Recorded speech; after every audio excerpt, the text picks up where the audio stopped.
এই মুহূর্তে আমরা আছি শিশুতে, আর পুরো পেছনে শিশু গ্রাম, এটা হচ্ছে শিশু লেক। আর বর্ষাকাল এসে গেছে, তাই জন্য শিশু ওয়াটারফলে মারাত্মক কিন্তু জল। দেখুন, জুম করে একবার দেখাই, দেখুন, ও মাই গড, কি বিশাল বড় দেখুন, আর ব্যাপক লাগছে ওয়াটারফলটা, দারুণ দুর্ধর্ষ লাগছে। এবার জুম আউট করি, দেখুন এত বিশাল বড়,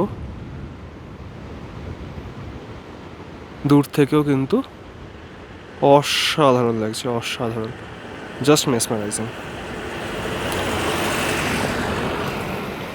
সো শিশু লেক অ্যান্ড শিশু ওয়াটারফল। এই সময় কিন্তু বর্ষাকাল হচ্ছে বলে একটু ফাঁকা ফাঁকা হয়ে গেছে অলরেডি, এদিকটা ভিড় কমছে। আর সেরকমই একটা রোববারে আমরা বেরিয়েছি।